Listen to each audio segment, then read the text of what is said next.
Pues bueno, un poco mi malformación de filósofo me lleva a entender las obras, entenderlas bajo capitulado y sobre conceptos base, ¿no? El primer artículo que hay se llama Gómez Morín, el hombre de la esperanza. Y es un estudio en el que mi viejo empieza redactando, bueno, es oral realmente, empieza diciendo que él era el primer presidente del PAN que no conoció a Gómez Morín. Gómez Morín murió en el 72, para ser exactos, y mi papá hizo su carrera de joven en Yucatán. Entonces él relata que como joven lejano al centro, pues era el primer presidente que llegaba a la primera persona que llegaba a la presidencia del PAN que no había conocido al fundador, que lo conoció por sus escritos, cosa que también repite en el tercer artículo, pero refiriéndose a Efraín González Luna. Él ya no fue una generación que le haya tocado conocer a los fundadores, no los vio, nunca los oyó hablar, más allá de lo que la revista La Nación llegaba a Mérida, más allá de lo que los libros y estos pequeños folletos que se hacían, que en realidad eran como artículos largos, eran como libritos de pensamiento del PAN, pues así conoció a esa generación. Habla de su historia, de su nacimiento en Batopilas, del complejo camino a partir de la orfandad muy chico, de cómo hicieron este grupo que primero le llamaban en burla los siete sabios, y pues después irónicamente sí acabaron siendo siete sabios de México, que primero era una sociedad de conferencias y conciertos, y después de ahí salieron, pues cuando menos tres o cuatro de los grandes pensadores de México. Y pues habla de lo que fue don Manuel Gómez Morín y su camino hacia la política. Su camino como una visión de esperanza dentro de un lugar lleno de nubes negras. Cómo a pesar de la adversidad proyectó un México de otra manera y cómo proyectó un México con instituciones. Mucha gente, todavía ahora y en aquel entonces también, decía que el PAN había nacido como una respuesta al cardenismo, cosa falsa absolutamente. Mucha gente decía que el PAN había nacido como una respuesta al intento de modificación del artículo tercero. Ese es un absurdo tremendo. El PAN nace como una esperanza y no como contra la revolución, como muchos dicen.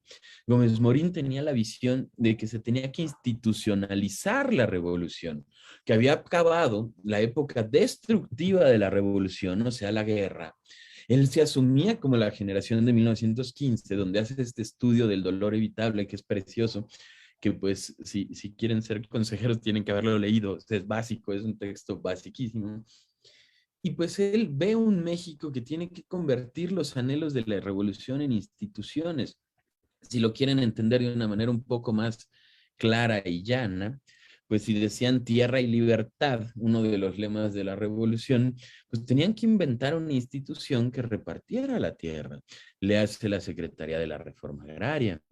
Si decían sufragio efectivo, no reelección, pues tenían que inventar una institución que llevara ese deseo, que llevara esa virtud de la democracia a términos reales. Eso tardó un poco más en tenerse. Y así cada manda, cada búsqueda de la revolución, pues hacer la institución.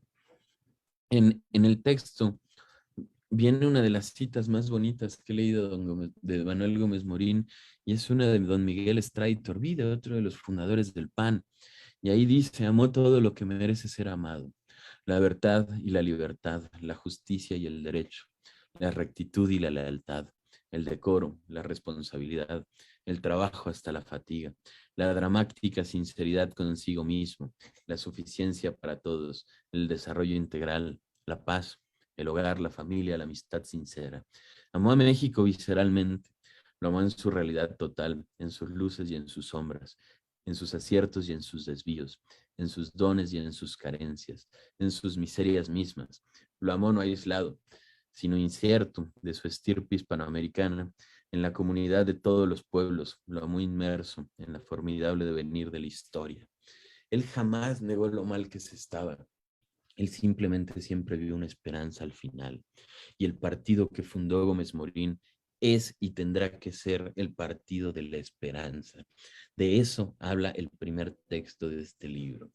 El segundo texto se llama Gómez Morín, legislador ciudadano, y se da en el contexto de la presentación de una obra en la Cámara de Diputados sobre Gómez Morín, en donde se abre por primera vez el Fondo de Cultura Económica y se hace una obra sobre Gómez Morín. ya no desde una visión maniquea de que es de los malos, sino desde su valor histórico como constructor social, como constructor de instituciones. Y aunque Gómez Morín jamás alcanzó una curul, o sea, no fue diputado nunca, habló en la Cámara de Diputados defendiendo su victoria, pero hicieron hasta lo imposible para que no llegara y no llegó. Sin embargo, fue un legislador silencioso, un legislador ciudadano, un legislador que sin tener curul hizo una gran cantidad de leyes e instituciones que algunas permanecen incluso hoy vigentes.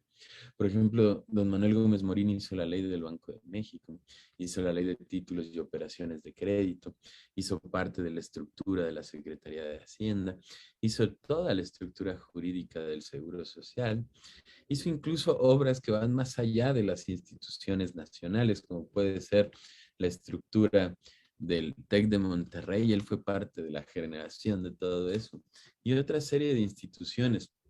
Básicamente de eso habla ese segundo texto, de cómo era necesario que la cultura tuviera una política, que se viera más allá de la inmediatez y se viera que a partir de la legislación se hacían las instituciones, que ahí se generaban. El tercer texto del libro habla sobre Efraín González Luna y lo llama la reivindicación social. ¿Por qué lo llama así? Porque entonces, o sea, en los 90 y a la fecha, siempre ha existido digamos, leyenda urbana de que los dos fundadores del PAN representan dos polos distintos ideológicos. Que don Manuel Gómez Morín, heredero de la tradición liberal, liberal auténtica, no libertina ni de estas cosas, liberal tipo los franceses, de libertad de prensa, libertad de cátedra, libertad de expresión, el de las libertades, ¿no? Y don Efraín González Luna, que pues fue uno de los católicos más prominentes de su tiempo, de esos que daba conferencias internacionales con personas de la talla de Munier o Maritán, era como la parte conservadora. Y en este texto pues hace un estudio bastante profundo sobre cómo eso no es del todo cierto. Si bien don Efraín González Luna no juzga la revolución en su texto sobre todo el hombre y el Estado, de la misma manera optimista como la veía don Manuel Gómez Morín, sí entiende que la revolución tiene una validez para cambiar ciertos aspectos y pasar una época institucional, como en su texto La Nación y el Rey. Bueno, hay varios textos de él donde dice todos estos temas, ¿no? Don Efraín, además, pues le da un matiz diferente, simplemente esto mismo.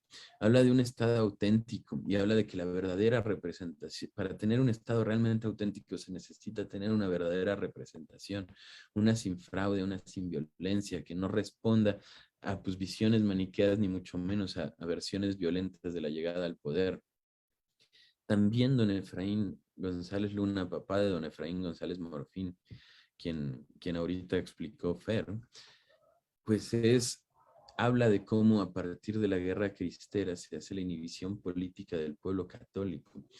Y esto es algo que la verdad no es un tema que yo vaya a defender ni hablar de más, porque pues no es una bandera que ahorita tenga caso decir, pero es bien interesante la forma en que describe cómo se aleja cómo se aleja la política de la religión en México para inhibir el poder político del pueblo católico.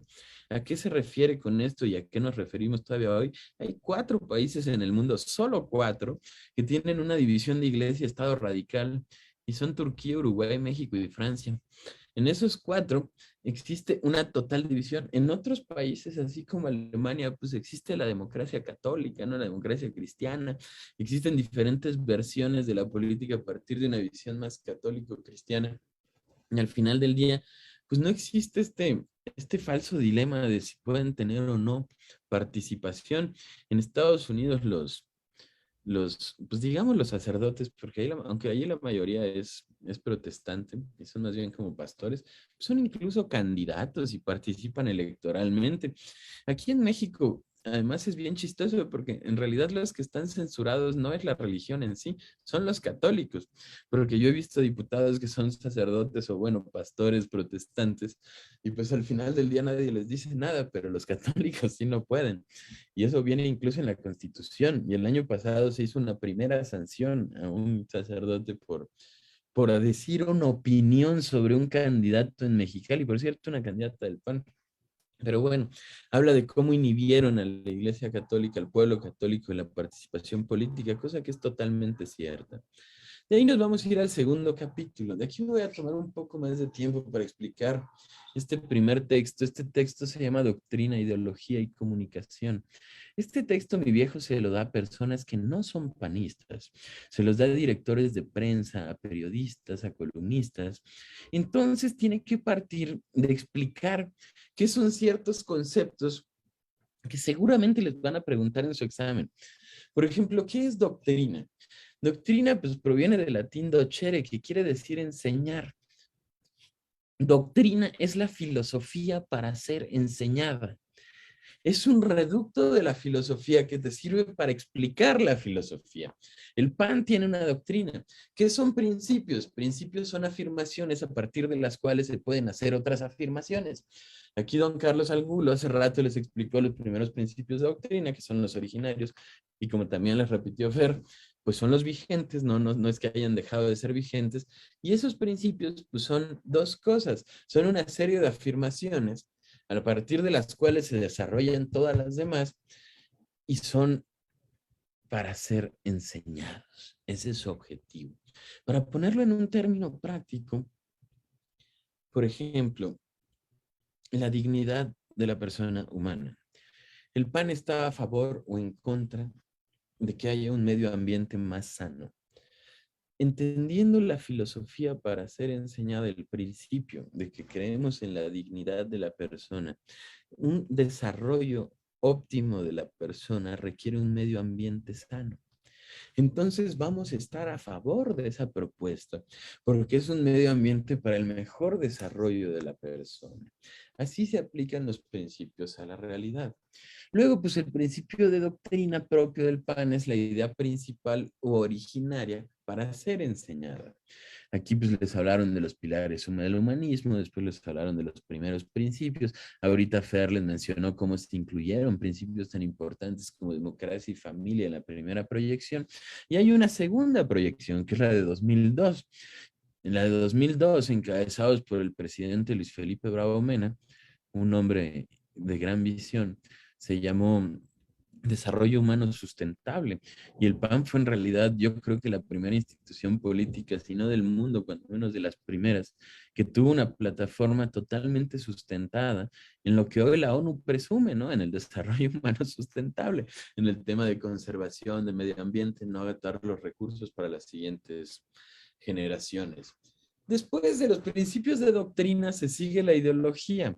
La ideología es un escalón más abajo de la doctrina y es la respuesta práctica a un problema práctico. La ideología responde a las realidades, la doctrina simplemente es filosófica. ¿Cuántas veces hemos oído estupideces como que estás en contra de nuestra identidad, de nuestra ideología o de nuestra doctrina si haces o no una política pública de pavimentación? Pues eso no tiene nada que ver con ninguna de las dos. Ese es un asunto de recursos materiales. Hacerlo, desde luego que es algo que va con los principios del PAN a partir de que la persona se pueda desarrollar en un lugar más óptimo, como con banquetas, como con calles sin baches, pero no es una cosa que se pueda decir doctrinal. Las aplicaciones ideológicas son las aplicaciones que ya se dan en las leyes, que ya se dan en las políticas públicas, pero van un poco más allá, más a lo práctico que lo doctrinal. ¿Cuáles son los principios más importantes para Carlos Castillo Peraza? Pues el primero es la eminente dignidad de la persona humana. La eminente dignidad de la persona humana proviene de la doctrina social de la Iglesia, el concepto.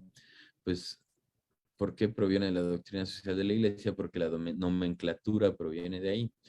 porque pues no existe una persona, o cuando menos yo no conozco una persona que no sea humana.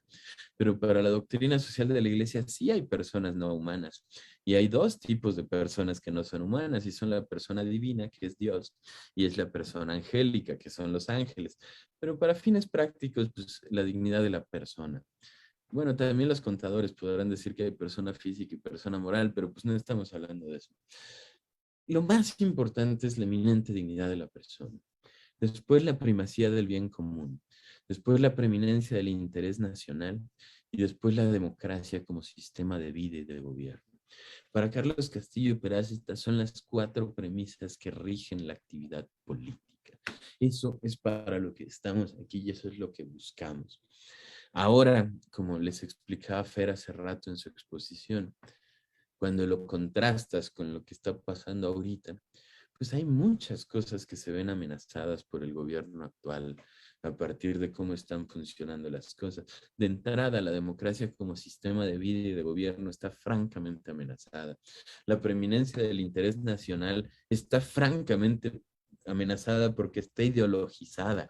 O sea, a la par de que ves al presidente de la República defendiendo a un trío de dictadores frente a Estados Unidos, dices, híjole, si sabes que la mayor parte de las exportaciones, pero la mayor parte, así hablando como 7 de cada 10 cosas que se producen y se venden fuera, se venden en Estados Unidos. Si sabes que así como 8 de cada 10 pesos de inversión extranjera es de Estados Unidos en México, no estás viendo por la preeminencia del interés nacional. Luego, pues el tema de la dignidad y del bien común pues, es un poco más claro y ya se explicó. Después viene un escrito que se llama El pan y el futuro.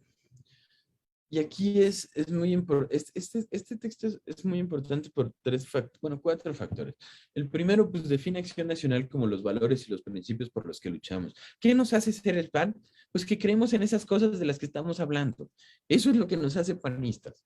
O sea, si no creyéramos en eso, no eres panista. Y si no crees en eso, pues no eres panista, compadre. O sea, así de simple. Si tú no crees en esos principios, si tú crees que es más importante así como el colectivismo u otro tipo de cosas, pues no eres de aquí, tú tienes otra visión. Por ejemplo, no vas a oír palabras aquí normalmente como progresismo y ciertas cosas así, porque eso responde a principios de otras virtudes, de otras vertientes. En fin.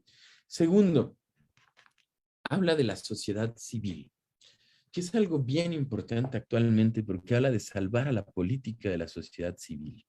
Hoy en día estamos viviendo ese mismo dilema, ese mismito dilema. ¿A qué me refiero con eso? Cuando oímos hablar de los independientes, es eso, es la informalización de la política. Cuando oímos que la sociedad civil organizada tiene más autoridad moral que los políticos, es una falacia. Y es una falacia porque eso es la informalización de la política. ¿Y cuándo se informalizan las cosas? Cuando lo formal no da, cuando lo formal truena, cuando hay comercio informal, cuando la economía formal no da.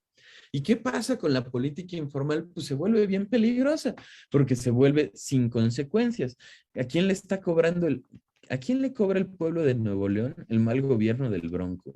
A nadie, porque fue un gobernador independiente que decidió ir solo y que votaron por él sin tener una garantía de quién lo respaldaba. Lo mismo pasa con la sociedad civil. Mi viejo lo dice en este escrito. Dice que suele resultar bastante irresponsable a la hora de poner las cuentas.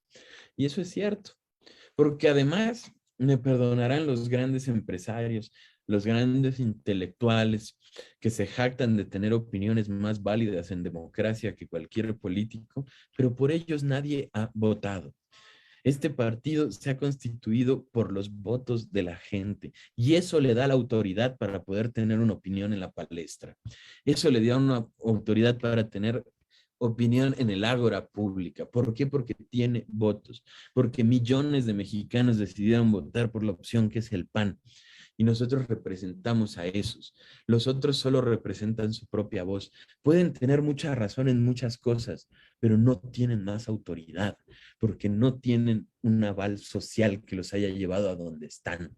Ellos llegaron por el dinero o llegaron por quizás el conocimiento u otras cosas. Los que están aquí, ahora sí que lo hicieron contra la gente, lo hicieron contra el voto de la gente, así llegaron.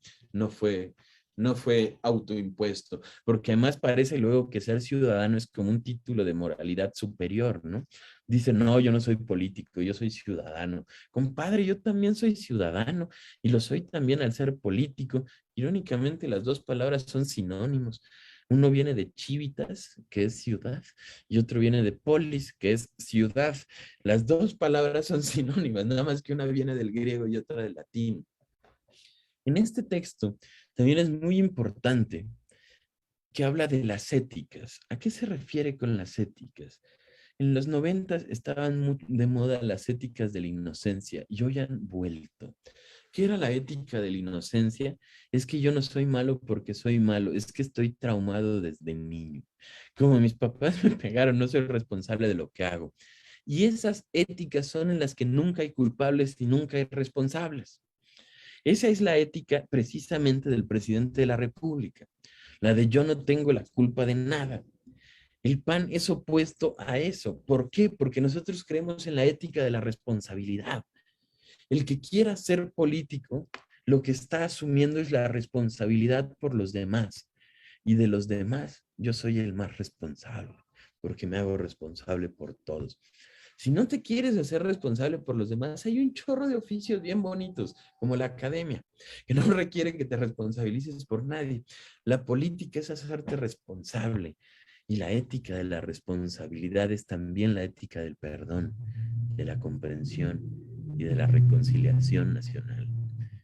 En este texto mi viejo es muy claro que cuando lleguen al poder van a tener que hacer perdón y reconciliación nacional, porque si no, simplemente van a seguir unas persecuciones.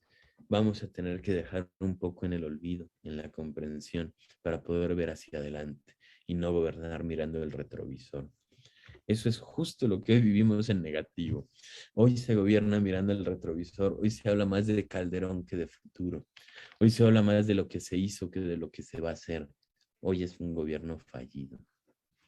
Y ahí, todos estos conceptos de este primer texto son importantísimos. Luego pues, viene este texto que yo les digo que a mí me gusta mucho en lo particular porque es un texto en el que le habla a sus diputados que van saliendo. Era coordinador don Gabriel Jiménez Remus. Y habla de un chorro de conceptos básicos para la diputación y habla que la esencia del poder es la autoridad. ¿Por qué? Porque el poder cuando lo da la autoridad, el poder se mantiene. Cuando el poder lo da la fuerza, solamente lo da lo que dure el cargo. La autoridad es la buena reputación sostenida por el tiempo. Por ejemplo, Diego Fernández de Ceballos tiene autoridad. No tiene ningún cargo, no es diputado, no es senador, no es gobernador, no es dirigente de partido, pero su voz pesa porque tiene autoridad, porque cuando habla se escucha y porque tú crees en lo que dice, porque tiene una autoridad. De ahí viene un texto que se llama La mujer tejedora de la sociedad, en donde hace un análisis de la función de la mujer en política y cómo ha ido creciendo. Ese es un texto que puede ser complicado en la actualidad. Yo honestamente no ahondaría mucho porque ahorita vivimos en un mundo con otro tipo de identidad sobre estos temas. Sin embargo, es importante entenderlo porque la evolución política de la mujer va de la mano con la historia de Acción Nacional. Acción Nacional es realmente quien abrió los espacios para las mujeres, quien hizo todo lo necesario, de hecho desde su fundación. Acción Nacional se funda en el 39 y aunque no eran miles, sí había mujeres en la Asamblea Fundacional y sí tenían derecho a voto y sí tenían derecho a participación. Les recuerdo que el voto de la mujer es a partir del 52 en México, o sea, mucho antes. También tuvimos, por ejemplo, a Delfina Botello en Tacámbaro, Michoacán, siendo candidata a alcaldesa cuando todavía no tenían voto las mujeres. Evidentemente, fue una campaña testimonial. De ahí viene un texto que también es muy importante, porque señoras, señores, ustedes quieren ser consejeros, tienen que entender lo que piensa el PAN. El PAN es el partido de la vida. El PAN es el partido que está en contra del aborto. Y no está en contra del aborto porque no crea que las mujeres tienen derechos. Eso es una tontería. Porque estamos en contra del aborto porque esto es algo que va mucho más allá de los particulares. Para mi papá, el derecho, o sea, entendido como derecho, a abortar es sinónimo de dictadura. ¿Y por qué decía que el aborto era una dictadura? Le decía la dictadura intrauterina. ¿Por qué lo decía? Porque es el reino donde gobierna, donde manda el más fuerte, donde el más fuerte puede definir quién vive y quién no.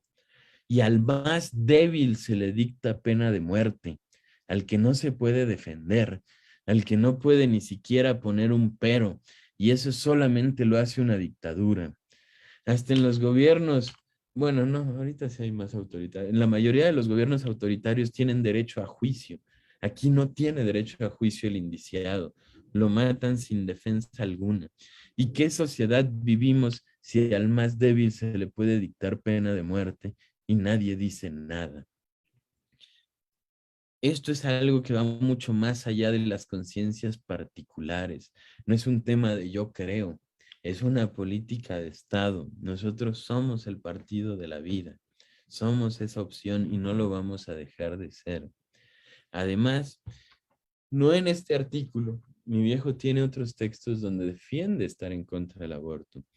Y creo que la forma más bonita en que lo defiende, o cuando menos más comprensible, digamos menos ontológica, es cuando lo compara con los huevos de tortuga. Y dice, a ver, ¿por qué las personas protegen los huevos de tortuga? Porque saben que de este huevo va a nacer una tortuga. Nunca han puesto en duda que de ahí vaya a nacer una tortuga. Y por eso lo protegen. Qué dichosas son las tortugas que nunca se ponen en duda que vayan a ser una tortuga. En el ser humano sí ponen en duda a partir de qué día es ser humano, a partir de qué semana se puede considerar que es ser humano. Es ser humano desde la concepción, porque de ahí no van a ser un gato, ni un perro, ni una tortuga. Y si no pasa nada, van a ser una persona. Entonces, el ser humano, como la tortuga, debe de existir no solo en actos, sino en potencia. Un huevo de tortuga es una tortuga en potencia. Un embrión es un ser humano en potencia, sin importar cuántas semanas tenga. Por eso el pan defiende la vida. No es una cuestión de derecho de la mujer, es una cuestión de derecho del no nacido. Es un tema de encuadre. Por eso es tan complejo luego defenderlo, porque lo bajas a ciertos universos y pues te dicen la mujer lleva todo el peso y eso es cierto. Pero si nos vamos hacia los derechos egoístas, pues podemos llegar a universos muy sui generis. Luego viene un capítulo completo que se llama Apuntes para la Transición. El primero habla de meditaciones en torno a la transición como tránsito, la nación, lo justo. Habla de la cultura del mural. Mi viejo en su libro El ogro antropófago, mi papá era filósofo, y dentro de su obra, yo creo que de las partes filosóficamente más importantes es algo que se llama la cultura del mural. Si ustedes van y ven los murales de Diego Rivera y de los grandes muralistas mexicanos, siempre dibujan un México maniqueo. Un México en donde están los buenos de un lado y están los malos del otro. Y es el mismo México que nos pinta hoy López Obrador, ¿eh? El México de vamos a pedirle a los españoles que nos pidan disculpas. El México de este lado están los indígenas sufridos y de este lado están los españoles avasalladores. Eso no es cierto. Y no porque yo me siento español o me siento indígena, sino porque México es el sincretismo de ambas culturas. No somos ni indígenas ni españoles, somos la mezcla de los dos, somos mexicanos. Y eso es nuestro porvenir. Y si traemos debates de ese tipo, pues la verdad no vamos a llegar a ningún lado, por Dios. O sea, esto pasó hace 500 años y fue un mestizaje. Somos la mezcla de ambas culturas.